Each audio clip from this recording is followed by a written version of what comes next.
এই সংসারে সবাই বলেন আমি অর্জুনের মতো হয়ে উঠতে চাই। সবাই চায় যে তারাও যেন অর্জুনের মতো গান্ডীব লাভ করে। তারাও চায় যে তাদেরকেও মহাদেব এসে পশুপতি অস্ত্র দান করবেন। তারাও এটাই চায় মহাভারতের মতো মহাসংগ্রামে বিজয়ী হতে। কিন্তু সবাই ভুলে যান যে অর্জুন যা হতে পেরেছিলেন সবকিছুই অর্জন করেছিলেন। যদি আপনিও অর্জুনের মতো গান্ডীব লাভ করতে চান তবে আপনাকেও তার মতোই শ্রেষ্ঠ কাঠ নির্বাচন করতে হবে। সেই কর্ম আপনাকেই করতে হবে। তার প্রত্যঞ্চা যাতে তীব্র হয় তার জন্য আপনাকে সর্বশ্রেষ্ঠ দড়ি খুঁজে বের করতে হবে। আপনার বাণ যাতে ঘাতক হয় সেই জন্য আপনাকে নতুন নতুন ধাতু খুঁজে বের করতে হবে। সেই শিক্ষা আপনাকে লাভ করতে হবে, তবেই আপনার ইচ্ছে পূর্ণ হবে। অর্জুন হওয়া বড়ই সরল যদি আপনি কিভাবে অর্জন করতে হয় তা জানেন। শুধুমাত্র স্বপ্ন দেখেন যারা, তারা কখনোই অর্জন করতে পারবেন না। কিন্তু যদি কেউ অজ্ঞাতবাস ভোগ করতে পারে, যদি কেউ লাক্ষাগৃহ থেকে পালিয়ে বাঁচতে পারে, যদি কেউ কঠোর তপস্যা করতে পারে, প্রতীক্ষা করতে পারে এবং পরিশ্রম করতে পারে, তাহলে সে অর্জুন অবশ্যই হয়ে উঠবে।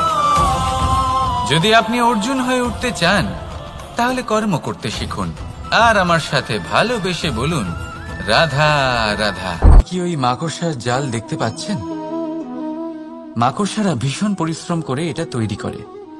নিজের শরীরের রস দিয়ে এই জাল বোনে। আপনি কি এটার উদ্দেশ্য জানেন?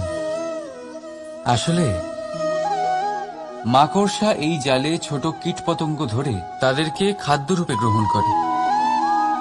কিন্তু আপনি কি এই কথা জানেন যে একদিন মাকড়সা নিজেই নিজের জালে জড়িয়ে মৃত্যুবরণ করে থাকে? বলুন কি করেন আপনি এই জাল দেখতে পেলে? দেখতে পেলেই মুছে ফেলেন এর অস্তিত্ব, তাই না? তেমনি অন্যদিকে পাখির বাসা। পাখিরাও ভীষণ পরিশ্রম করে এটা তৈরি করে। কিন্তু যদি পাখি একদিন এটা ছেড়ে চলে যায় তাহলেও লোকে এটা নষ্ট করে দেয় না। কারণটা কি? এর কারণ হলো এর নির্মাণ জীবন সঞ্চারের জন্য করা হয়েছিল, নষ্ট করার জন্য নয়। তাই মনে রাখবেন, জীবনে আপনার পরিশ্রম যতই বেশি হোক না কেন, যদি আপনার লক্ষ্য শুভ না হয় তাহলে আপনারও বিনাশ নিশ্চিত। তাই সৃজন করতেই থাকুন আর মুগ্ধ হয়ে বলুন রাধা রাধা। এই পুকুর দেখছেন আপনি? বাচ্চা, বৃদ্ধ, যুবক, যাকেই আমি জিজ্ঞেস করব এটা কি, সবার উত্তর সেই একই হবে। উত্তর তখনই বদলাবে যখন প্রশ্ন এটা হবে যে আপনি এই পুকুরে কি করতে চান। কেউ বলবে আমি এমনি এর পাড়ে বসে এই জল স্পর্শ করে ঠান্ডা হাওয়ার আনন্দ অনুভব করতে চাই। কেউ বলবে আমি এই পুকুরে সাঁতার কাটতে চাই। কেউ বলবে কাগজের নৌকা বানিয়ে আমি এতে ভাসিয়ে দিতে চাই। কেউ বলবে আমি মাছ ধরে নিজের জীবন যাপন করতে চাই, ইত্যাদি ইত্যাদি। আপনাকে একটা কথা বলে রাখি, আমাদের জীবনও এই পুকুরেরই মতন, একই রকম। কিন্তু আমরা এই জীবন নিয়ে কি করব সেই সিদ্ধান্ত আমাদের। এই পুকুরে আপনি মুক্তও পাবেন, আবার পাঁকও পাবেন। যদি আপনি মুক্ত পেতে চান তাহলে এই পুকুরের গভীরে আপনাকে যেতে হবে। ততটাই চেষ্টা করতে হবে যতটা করলে আপনি সেই মুক্ত অর্জন করতে পারবেন। না হলে শুধু পাঁকে হাত পড়বে। তাই যা আমি সর্বদা বলে থাকি, সিদ্ধান্ত আপনার। রাধা রাধা। অবশ্যই সহ্য করতে হবে, এটাই হলো প্রকৃতির নিয়ম। এই নিয়ম কিন্তু আমরা সবাই জানি, কিন্তু আমাদের মধ্যে বেশিরভাগ মানুষ এই বিভ্রান্তি নিয়ে বাঁচি যে এই যে প্রকৃতির নিয়ম তা আমার ওপর প্রযোজ্য নয়। তা কিন্তু নয়। আমাদের চতুর্দিকে এই যে নিসর্গ রয়েছে, আমরা তার কতটা ক্ষতি করি সেটা একবার ভেবে দেখুন। আমরা বনাঞ্চল জ্বালিয়ে দিই, বায়ু দূষিত করি, জল দূষিত করি, প্রাণীদের হত্যা আমরা করি। কেন? এই নিসর্গ আমরা নষ্ট করি, যদিও আমরা জানি যে আমরাও হলাম এই নিসর্গেরই অংশ। এবার দেখুন, শরীরের কোনো অংশে যদি আগুন ধরান, আস্তে আস্তে সমস্ত শরীরও জ্বলে যাবে। সেইভাবেই নিসর্গ যদি নষ্ট হয়ে যায়, তাহলে মনুষ্য জাতিও নষ্ট হয়ে যাবে। তাই এই যে নিসর্গ আপনি দেখছেন,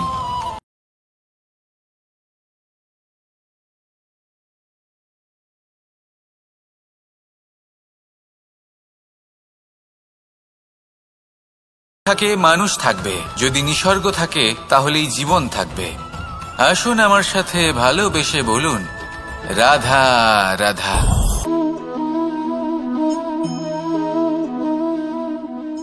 আপনার কি মনে হয় আমি কি করছি? আপনি বলবেন আমি প্রদীপ জ্বালাচ্ছি। সঠিক, কিন্তু প্রশ্ন হচ্ছে যে আমি কি আপনাকে বলেছি যে একে প্রদীপ বলা হয়? না। এই প্রদীপ কি নিজেই নিজের পরিচয় আপনাকে দিয়েছে? না।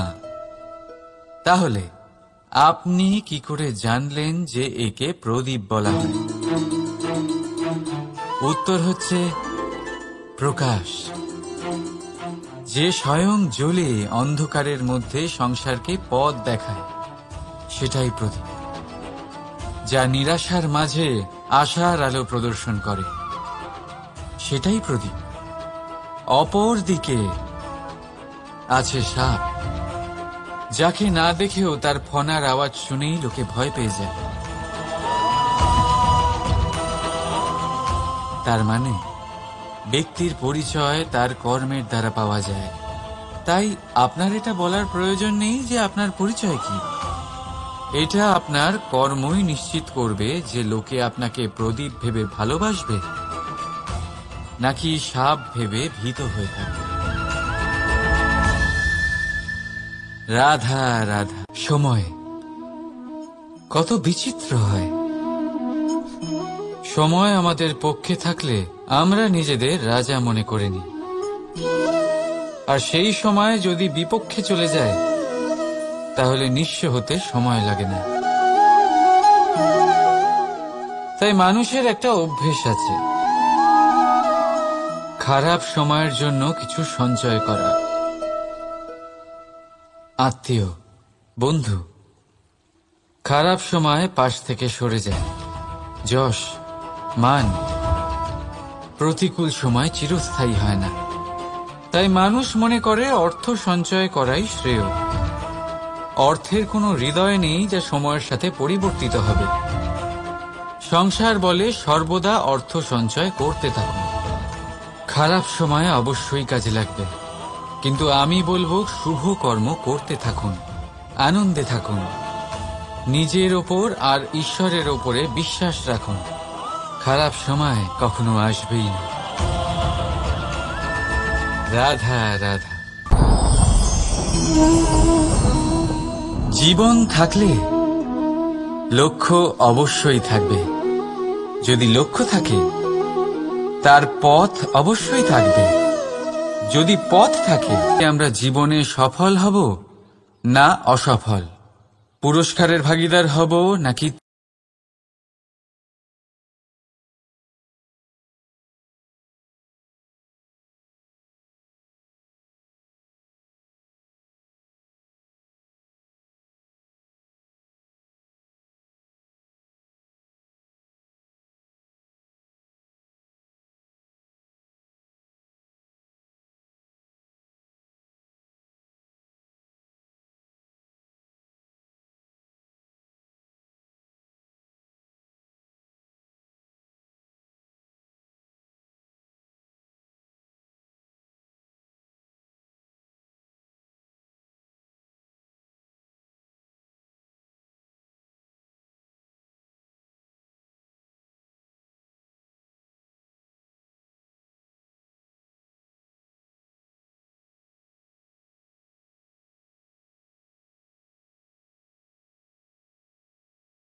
জীবনে প্রতিশোধ নয়, পরিবর্তন বাছুন।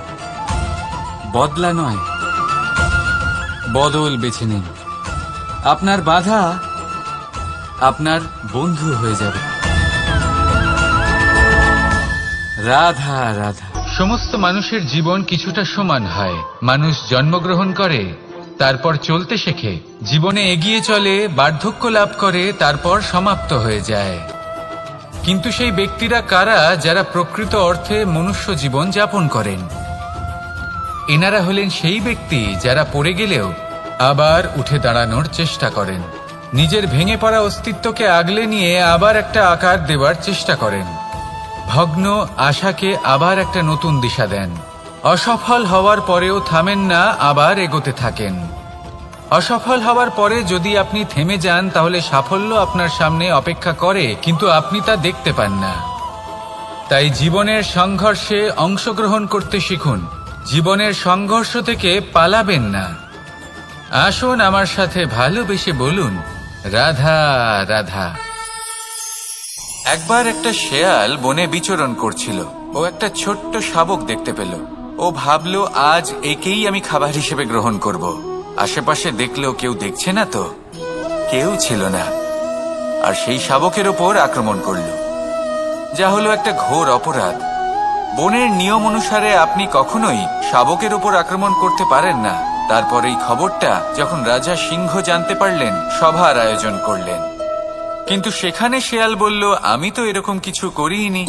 কিন্তু যদি আপনি এরকম বলেন, কোনো প্রমাণ দিন, এর কোনো সাক্ষী আছে? তখন রাজা সিংহ পেঁচাকে ডেকে পাঠালেন, যে সেই মুহূর্তে বৃক্ষের শাখার ওপর বসেছিল। সে সব কিছু দেখেছিল।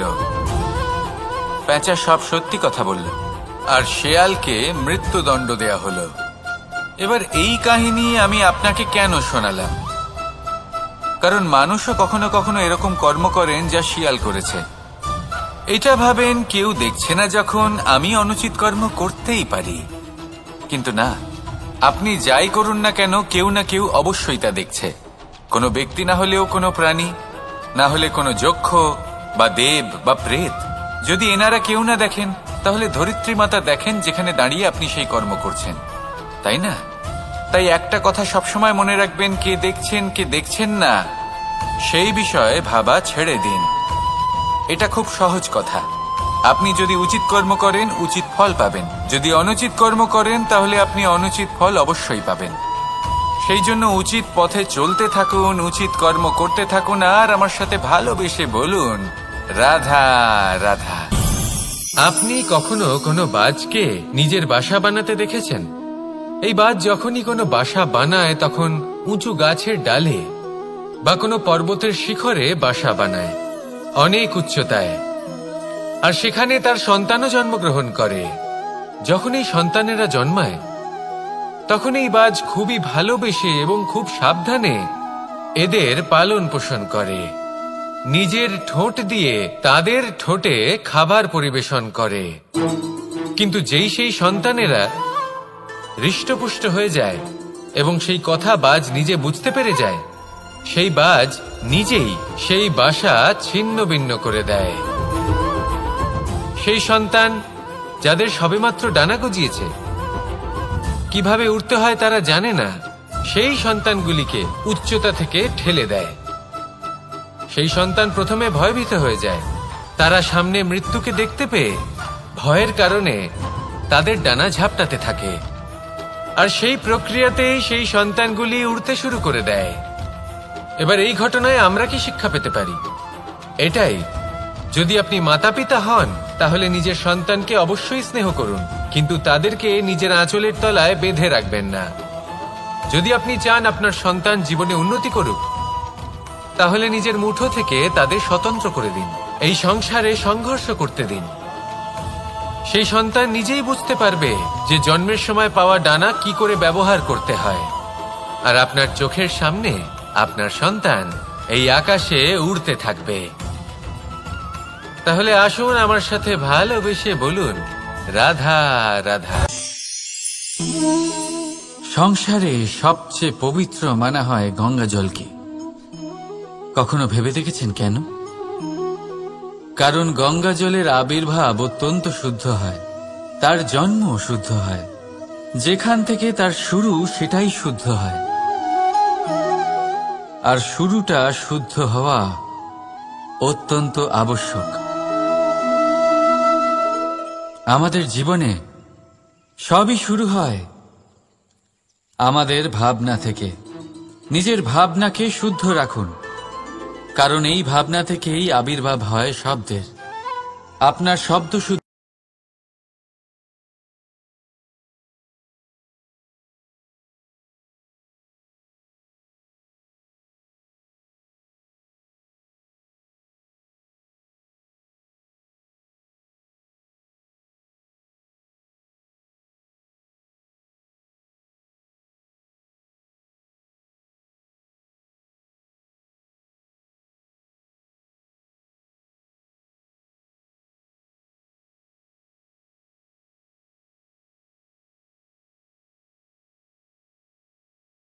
এই সংসারে, এই জীবনে নিজের ভাবনা শুভ রাখলে, শুদ্ধ করলে আপনার মন সুপ্রসন্ন হয়ে বলবে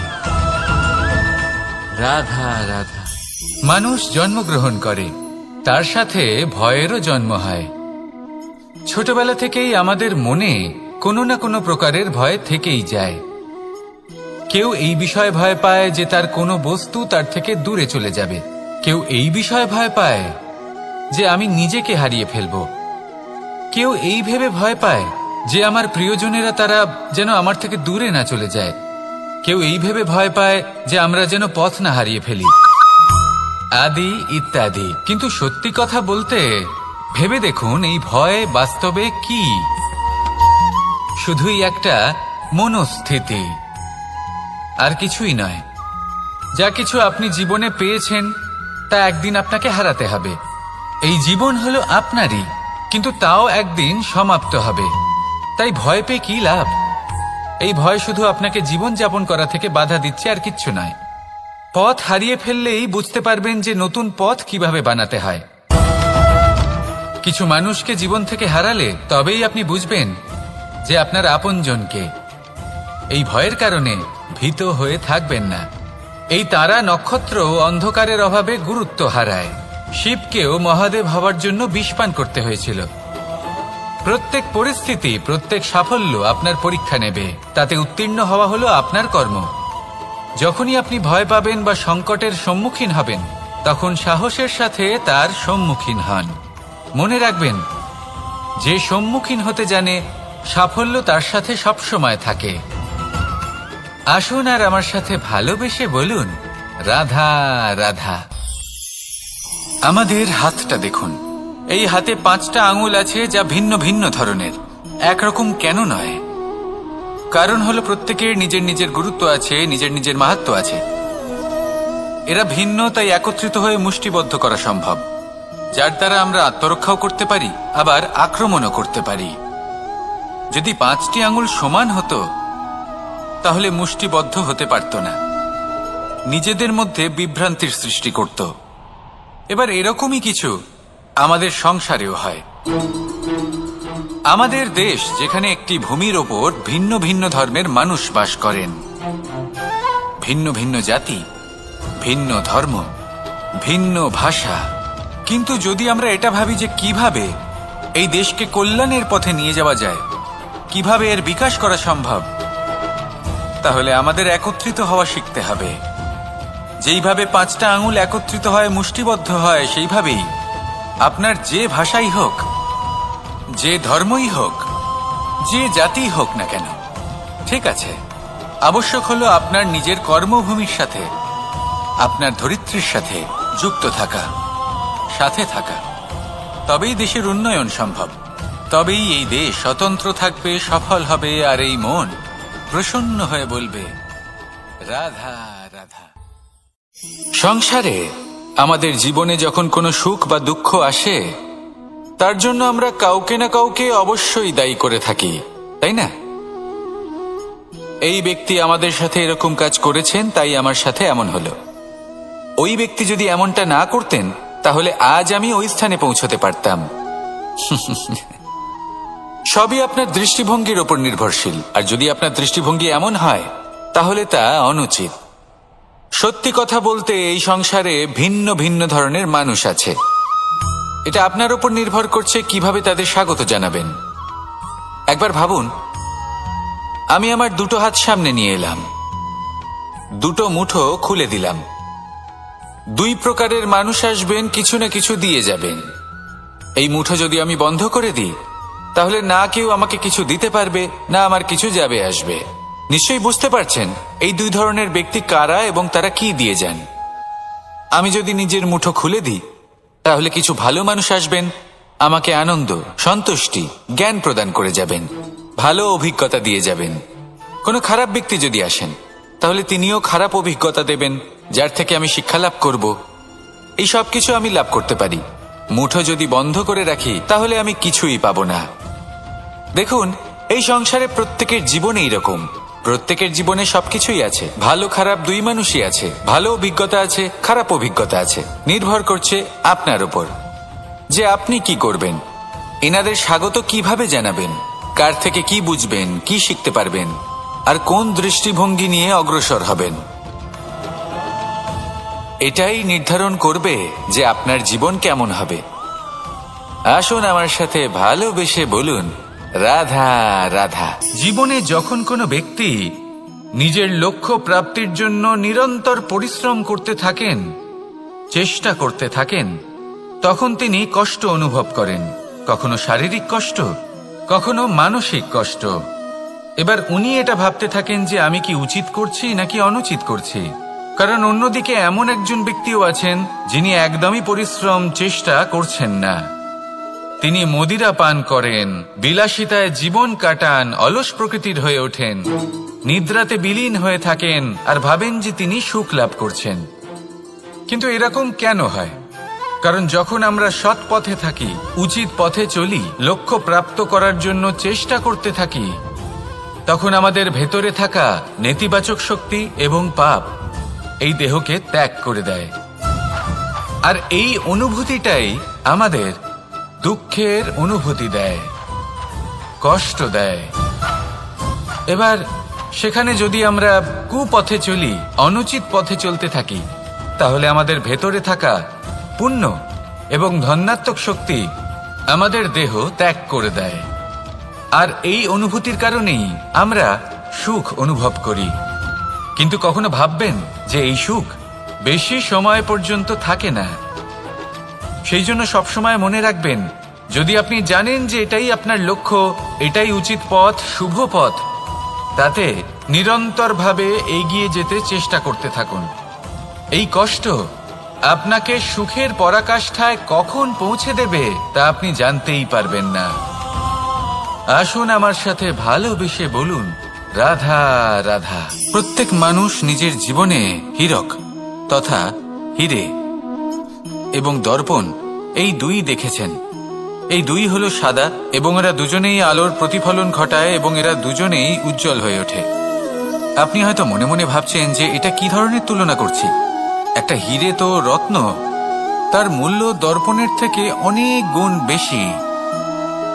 কিন্তু হীরে থাকাতে দর্পণের মূল্য কিন্তু কোনো অংশে কমে যায় না, তাই না?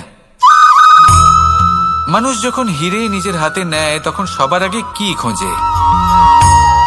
দর্পণ, যাতে তার মধ্যে দিয়ে দেখে সে বুঝতে পারে যে সেই হীরে আদৌ তার শোভাবর্ধন করছে কিনা, তাকে ভালো দেখাচ্ছে কিনা, প্রসাধনের জন্য সেটা ব্যবহার করা ঠিক হবে কিনা। অর্থাৎ হীরের উপস্থিতিতে দর্পণের গুরুত্ব কম হলো না, দর্পণের কারণে হীরের মূল্য বোঝা গেল। আমাদের জীবনেও ঠিক এরকমই ঘটে। আপনারা যদি সংসারে নিজের আশেপাশে দেখেন, এমন অনেক মানুষ দেখতে পাবেন যারা নিজেদের ক্ষেত্রে মহান স্থানে পৌঁছেছেন, নিপুণ এবং শ্রেষ্ঠ হয়েছেন। আর তাদের মধ্যে আপনার নিজের মনে হয় যেন আপনি হলেন দর্পণ। নিজেকে ছোট মনে করবেন না। আপনার মূল্য কম হচ্ছে না, আপনার নিজস্ব মূল্য আছে। আর যদি আপনার অস্তিত্ব না থাকে তাহলে ওনাদের অস্তিত্বের মূল্য সংসার বুঝতেই পারবে না। জীবনে সবসময় চেষ্টা করবেন যাতে আপনি আরো বেশি শ্রেষ্ঠ হয়ে উঠতে পারেন। আপনি নিজে যে স্থানে আছেন সেটাকে ছোট মনে করবেন না, তারও নিজস্ব একটা মূল্য আছে। যদি আপনি হিরে হয়ে থাকেন তাহলে অহংকার করবেন না, যদি আপনি দর্পণ হয়ে থাকেন তাহলে নিজেকে ছোট মনে করবেন না।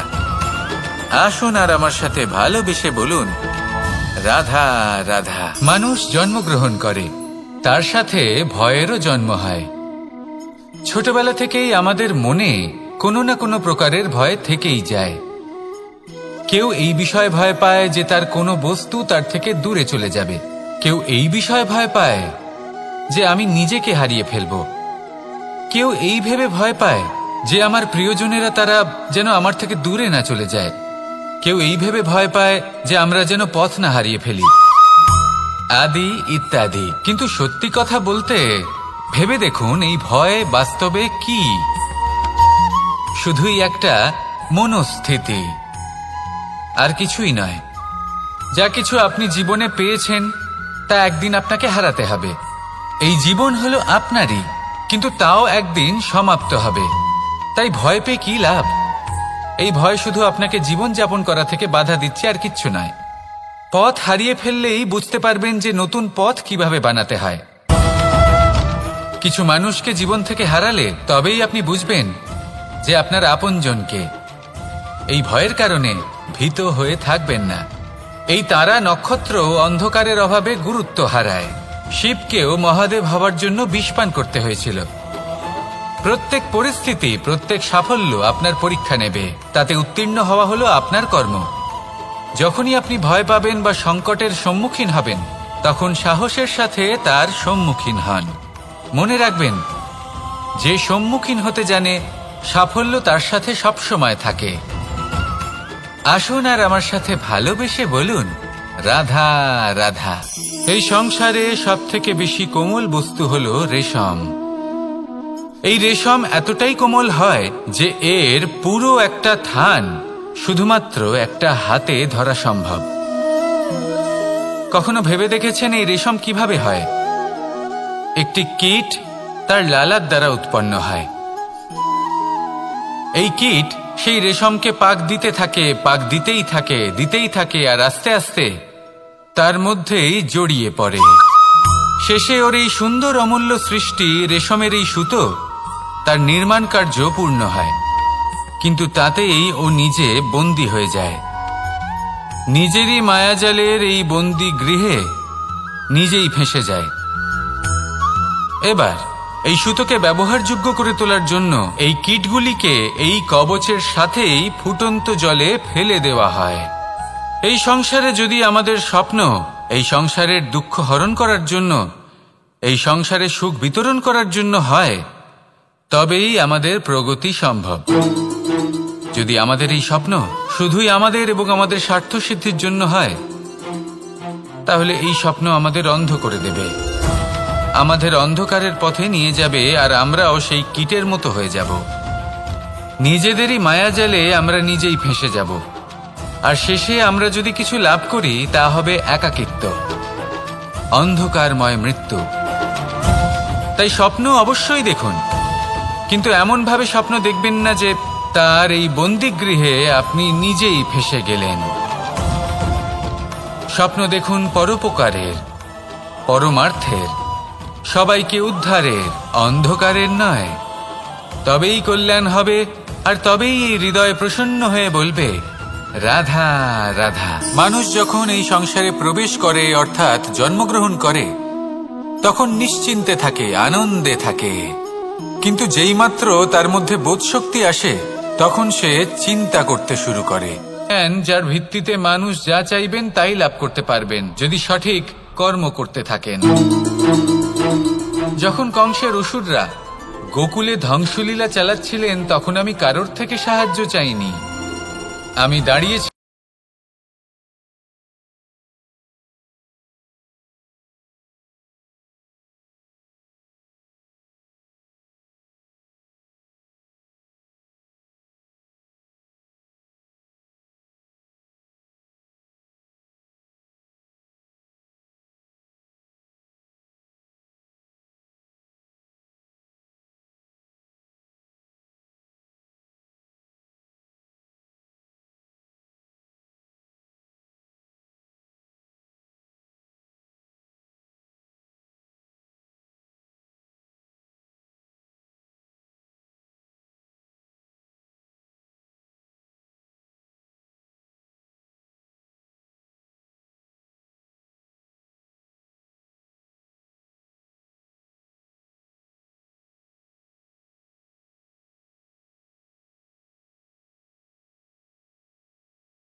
আপনি অবশ্যই লাভ করবেন।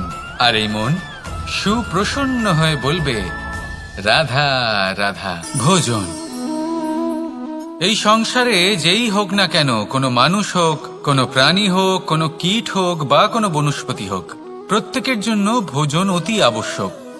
কারণ এবার এই বিষয়ে আমরা সকলে জানি। আপনি কি এটা জানেন যে শ্রীরাম বাস্তবে অমাবস্যার এক রাত আগেই অযোধ্যায় পৌঁছে গেছিলেন? সবার সামনে অমাবস্যার রাতে এসেছিলেন। এর কারণ কি? শ্রীরাম প্রমাণ করতে চেয়েছিলেন যে যে কোনো সময়, দিন হোক বা রাত, শুভ বা অশুভ হয় না। শুভ অশুভ কিছু থাকলে তা হলো মানুষের চিন্তা, তার ভাবনা, তার নির্বাচন আর তার কর্ম। নিজেই দেখে নিন, শ্রীরাম শুভ কাজ করে ফিরেছিলেন এবং অমাবস্যার মতো গভীর এক রাত্রিকেও দীপাবলিতে পরিবর্তিত করেছিলেন। এমনটাই যদি আমরা করতে পারি, তাহলে এমন কোন গৃহে যান যেখানে অসহায় ব্যক্তি রয়েছেন, যা অন্ধকারাচ্ছন্ন, আর সেখানে প্রকাশ প্রজ্বলিত করুন। প্রকাশ সহায়তার, প্রেরণার, আশার। যদি এমন কিছু আমরা করতে পারি, তাহলে তাকে প্রকৃত অর্থে দীপাবলি বলা যেতে পারে। তাহলে নিজের পরিবারের সাথে দীপাবলি পালন করুন। আপনাদের শুভেচ্ছা জানাই। আসুন আর আমার সাথে ভালোবেসে বলুন, রাধা রাধা। এই শুকনো পাতাটিকে দেখুন, নিষ্প্রাণ হয়ে পড়েছে। কোনো একটা সময় এই পাতাটি একটা গাছের ডালে ছিল। সেই গাছ ওর লালন পালন করত। যখন যখন বাতাস বইত, এই পাতায় কম্পন দেখা দিত, মনকে প্রফুল্ল করে তুলত। কোনো একদিন এই পাতা গাছের ডাল থেকে ঝরে পড়ে গেল। নিঃসন্দেহে ও নিজের স্বাধীনতা পেল, কিন্তু আস্তে আস্তে শুকিয়ে গেল, নিষ্প্রাণ হয়ে গেল।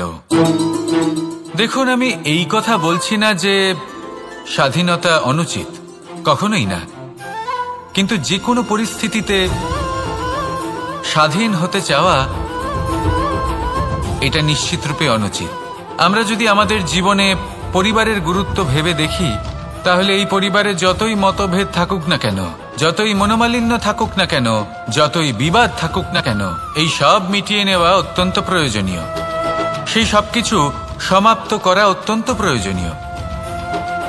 কখনো এই পরিবারকে ভাঙতে দেবেন না, কখনো এই পরিবার থেকে দূরে চলে যাবেন না। এই পরিবার হলো আমাদের জীবনের একটা অমূল্য সম্পদ, অমূল্য এক আশ্রয়, যা এই সংসারে হয়তো কোথাও আপনি পাবেন না। তাই একে আগলে রাখুন। ভেবে নিন, আপনি পাতা আর আপনার পরিবার সেই গাছ। আসুন আমার সাথে ভালোবেসে বলুন, রাধা রাধা। পাখি কখন জন্ম নেয়, কখন উড়তে শেখে, কে জানে কি হবে, আদি ইত্যাদি, এই সব ভাবনায় আমরা মগ্ন হয়ে যাই। কিছুটা এমন ভাবে মগ্ন হই যে বর্তমানের কর্মের এই জীবনের যাত্রাপথে সেই সময়ের আনন্দ উপভোগ করতে ভুলে যাই। এবার দেখুন একটা পাখি কি করে। ওর কর্ম হলো গান গেয়ে চলা। ওই পাখি গেয়ে চলে, কেউ ওর গান শুনুক বা না শুনুক, কেউ আদৌ শুনছে কিনা সেই বিষয়টা নিয়ে সেই পাখির কিছুই যায় আসে না। সেই পাখি নিজের কর্ম করতে থাকে। হয়তো সেই জন্যই আপনি কখনো কোনো পাখিকে কাঁদতে দেখবেন না। এরকমই আপনাকে নিজেকে গড়ে তুলতে হবে। প্রথমে নিজেকে জিজ্ঞেস করুন, এই যে কর্ম আমি করতে চলেছি সেটা কি উচিত? যদি আপনার মনে হয় সেটা উচিত, তাহলে সেটা প্রমাণ করুন। এটা ভাববেন না যে এই সংসার কি ভাববে। আসুন আর আমার সাথে ভালোবেসে বলুন, রাধা রাধা। যদি আমি আমার চোখ বেঁধে কোনো একটা নির্দিষ্ট দিকে নিজের সমস্ত শক্তি প্রয়োগ করে ছুটে যাই, তাহলে কি হবে? আমি কোথাও ধাক্কা খেতে পারি, নিজের ক্ষতি করতে পারি, কোথাও পড়ে যেতে পারি, তাই না? অর্থাৎ এটা নিশ্চিত এই কাজ আমার করা উচিত নয়। কিন্তু আজকের দিনে প্রত্যেকটা মানুষ এই কাজই করছেন, তাই না? কোনো কাজ করার পূর্বে সেই কাজের বিষয়ে সম্পূর্ণ তথ্য কোথায় সংগ্রহ করছেন? শুধু এটুকু জানেন যে এই কাজটা করলে কত ধন অর্জন করবেন আর কত নাম হবে, আর ব্যাস সামনে এগিয়ে যান। এটা উচিত নয়। পূর্ণরূপে যে কোনো কাজ করার আগেই সেই কাজের বিশ্লেষণ করে নেওয়া উচিত, তা বুঝে নেওয়া উচিত এবং সেই বিষয়ে অবশ্যই খেয়াল রাখা উচিত যে আপনার শরীর এবং আপনার মন এই কাজ করার জন্য কি প্রস্তুত রয়েছে। যদি তা না হয় তাহলে প্রথমে নিজেকে শুধরে নিন, তারপরে সেই কাজ করুন। যদি এইভাবে জীবনে সামনে এগোন তাহলে সাফল্যের সম্ভাবনা জীবনে অনেক বেশি বেড়ে যাবে। তাহলে এটাই করুন আর আমার সাথে ভালোবেসে বলুন, রাধা রাধা। এই সংসারে সাফল্য লাভ করার জন্য জ্ঞানের প্রয়োজন হয়, পরিশ্রমের প্রয়োজন হয়, দৃঢ় নিষ্ঠার প্রয়োজন হয়, নিরন্তর চেষ্টা করা প্রয়োজনীয়। কিন্তু আরো কিছু আছে যা অত্যন্ত প্রয়োজনীয় এবং গুরুত্বপূর্ণ। তা হলো ভালো বন্ধু। তাদের থাকা অত্যন্ত প্রয়োজনীয়। যদি ভালো বন্ধু থাকে তাহলে সময় এলে তারা ঢাল হয়ে আপনাকে সুরক্ষা করবেন। সময় এলে অস্ত্রের মতো শত্রুকে সংহারও করবেন। যদি তিনি জ্ঞানী হন, তাদের মধ্যে সদ্গুণ থাকে, তাহলে এই সব গুণ আপনার মধ্যেও প্রবেশ করবে। তাহলে সাফল্যের জন্য ভালো বন্ধু পাওয়া অত্যন্ত প্রয়োজনীয়। কিন্তু শুধু বন্ধু কেন, ভালো শত্রুও থাকা প্রয়োজনীয়। এবার আপনি ভাববেন, এ আমি কি বললাম? যদি আপনার জীবনেও ভালো অর্থাৎ শক্তিশালী শত্রু থাকে তাহলে আপনিও শক্তিশালী হতে থাকবেন। এই শত্রু আপনাকে প্রেরিত করবে আরো বেশি শক্তিশালী হয়ে ওঠার। কখনো কোনো হরিণকে দেখুন, তীব্র গতিতে দৌড়তে থাকে। কেন তীব্র গতিতে দৌড়য়? এই কারণে নয় যে কোথাও তার জন্য মধুর ঘাস অপেক্ষা করে রয়েছে, না। সে এই কারণে তীব্র গতিতে দৌড়য় কারণ সেটা না করলে তার পেছনে একটি সিংহ আছে যে ওকে নিজের ভোজন করে ফেলবে। তাই জীবনে বিপদ, সংকট এই সবকিছুও হলো অত্যন্ত গুরুত্বপূর্ণ। তার সম্মুখীন হতে শিখুন আর আমার সাথে ভালোবেসে বলুন, রাধা রাধা রাধা।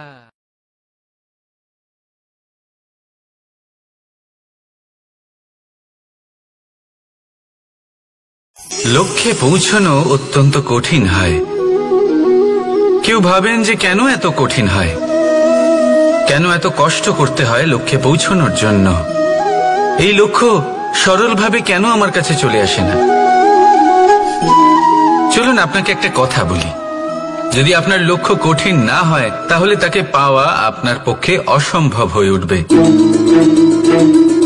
লক্ষ্যে পৌঁছানোর এই রাস্তায় আপনি যে কড়া রোদের সম্মুখীন হন, যার থেকে আপনি দূরে পালাতে চান, সেই রোদ আপনাকে প্রেরণা যোগায় যে আপনি এগোতে থাকুন।